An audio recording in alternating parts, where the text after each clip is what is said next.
2025 সালের এইচএসসি শিক্ষার্থী বন্ধুরা, বিদ্যাকোষ ইউটিউব চ্যানেলের পক্ষ থেকে তোমাদেরকে জানাই অভিনন্দন। আমি তোমাদের সামনে অতি সহজে এবং শর্টকাটে অভিনব টেকনিক অবলম্বন করে প্রি পজিশন নির্ণয়ের কৌশল নিয়ে হাজির হয়েছি। আর এই প্রি পজিশনগুলি আমি 2024 সাল ঢাকা বোর্ড থেকে তোমাদের সামনে উপস্থাপন করতে যাচ্ছি। আজকের ভিডিওটি তোমরা যদি খুব মনোযোগ সহকারে লক্ষ্য করো তাহলে 5/5 তোমরা অবশ্যই পাবে। আমি বিগত প্রশ্নগুলি অ্যানালিসিস করে গবেষণা করে দেখেছি, এইচএসসি বোর্ড প্রশ্নে সাধারণত প্রি পজিশনগুলি দুটি ধারায় তৈরি হয়ে থাকে। তার একটি ধারা অ্যাপ্রোপ্রিয়েট প্রিপজিশন, আরেকটি হচ্ছে অর্থ নির্ভর বা জেনারেল রুল থেকে প্রিপজিশন। আমরা প্রথমত প্রিপজিশন নির্ণয় করবার জন্য অ্যাপ্রোপ্রিয়েট প্রিপজিশনগুলি আগে নির্ণয় করব, যেগুলি অনেকটাই মুখস্থ নির্ভর। পূর্ব থেকে আমরা সেগুলি মনে রাখব এবং মুখস্থ করব, তাহলে অতি সহজেই আমরা তা নির্ণয় করতে পারব। এই অভিনব কৌশলটি তোমরা লক্ষ্য করো। দেখো, ঢাকা বোর্ড 24 থেকে আমি অ্যাপ্রোপ্রিয়েট প্রিপজিশনগুলি আলাদা করে রেখেছি। রুলস এ ওয়ার্ডটির পর অফ প্রিপজিশনটি বসে, কাইন্ডস এ ওয়ার্ডটির পর অফ প্রিপজিশনটি বসে, কারেক্ট ওয়ার্ডটির পর ফর প্রিপজিশনটি বসে, কেয়ারফুল এ ওয়ার্ডটির পর অ্যাবাউট প্রিপজিশনটি বসে, সাস এ ওয়ার্ডটির পর অ্যাজ প্রিপজিশনটি বসে। রুলস অফ অর্থ নিয়ম, কাইন্ডস অফ অর্থ ধরন, কারেক্ট ফর অর্থ সঠিক, কেয়ারফুল অ্যাবাউট অর্থ সতর্ক, সাস অ্যাজ এর অর্থ যেমন। ইংরেজিতে অনেক প্রিপজিশন রয়েছে যেগুলি বিভক্তির কাজ করে।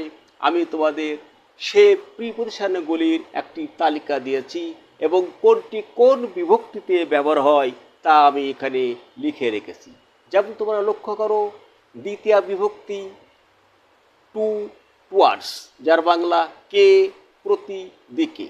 তৃতীয় বিভক্তি যা, ইংরাজি বাই, উইথ, যার বাংলা দ্বারা, দিয়া, কর্তৃক।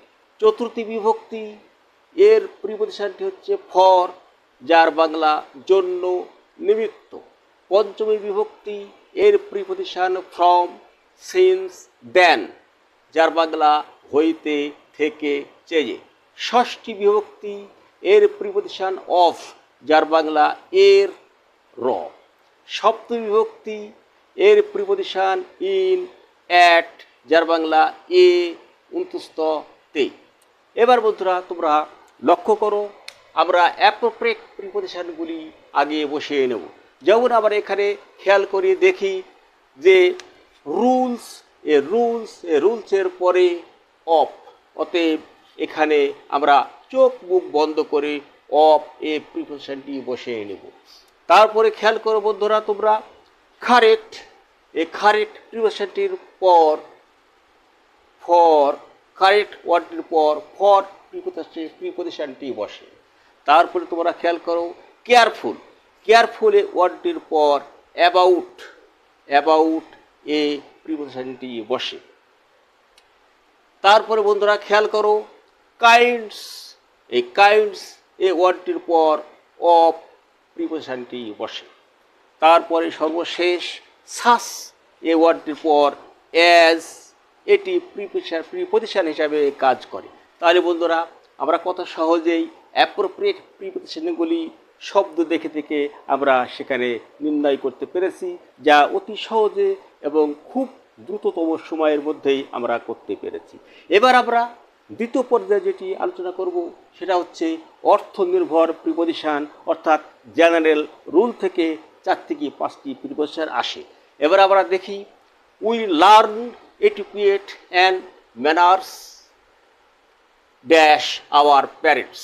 আমরা শিষ্টাচার এবং সৌজন্যতা, পিতামাতার কাছ থেকে, এখানে হচ্ছে কাছ থেকে হতে, কাজেই হতে এর প্রিপোজিশন হচ্ছে ফ্রম, কাজেই আমরা এখানে ফ্রম বসাবো।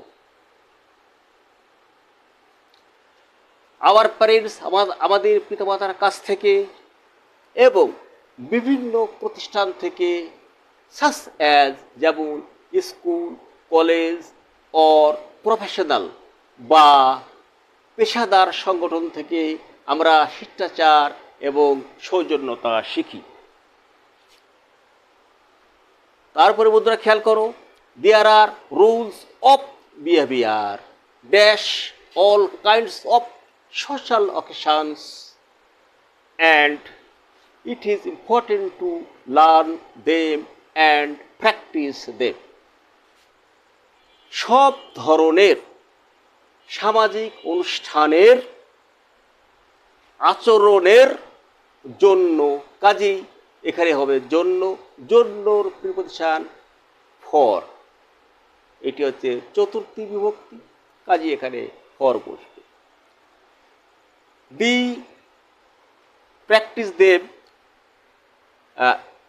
and it is important to learn them and practice them every life. তাহলে বলছে এই শিষ্টাচার এবং আচরণগুলি শেখা এবং সেগুলি দৈনন্দিন জীবনে অনুসরণ করা গুরুত্বপূর্ণ। দৈনন্দিন জীবনে, তাহলে এখানে জীবন জীবন যোগ তাহলে বিভক্তির ইংরাজি হচ্ছে ইন, কাজেই এখানে আমরা ইন বসাবো।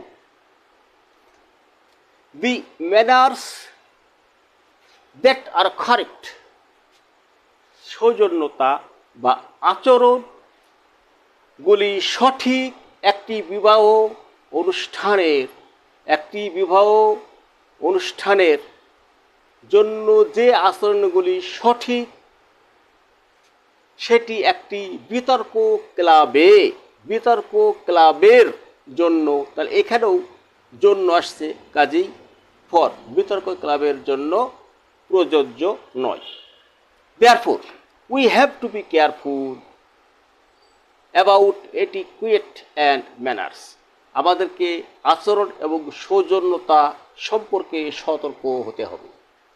উই নো, আমরা জানি, হাউ ইম্পর্টেন্ট, কতই না গুরুত্বপূর্ণ ইট ইজ টু সে, দয়া করে, অ্যান্ড থ্যাংক ইউ, তোমাকে ধন্যবাদ, এ কথা নিয়ে বলা, ইন এভরিডে লাইফ, প্রাত্যহিক জীবনে, ঠিক আগের মতো জীবনে, জীবন যোগ এ বিভক্তি রয়েছে, কাজেই এখানে এ বিভক্তির জন্য in. A few more polite expressions, আরও কিছু ভদ্র অভিব্যক্তি, সাস অ্যাজ যেমন পার্ডন মি, আমাকে মাফ করুন, এক্সকিউজ মি, আমাকে ক্ষমা করুন, মে আই, আমি কি পারি, are about to make your day, তোমার দিনটি স্বচ্ছন্দ এবং আনন্দদায়ক করে তুলবে। প্রিয় শিক্ষার্থী বন্ধুরা, প্রিপোজিশন নির্ণয়ের এই অভিনব টেকনিকটি তোমাদের যদি ভালো লেগে থাকে, তাহলে অবশ্যই তোমরা এখনই আমার এই ভিডিওটি বন্ধুদের মাঝে শেয়ার করে সাবস্ক্রাইব করে দাও। তোমাদের সকলকে ধন্যবাদ।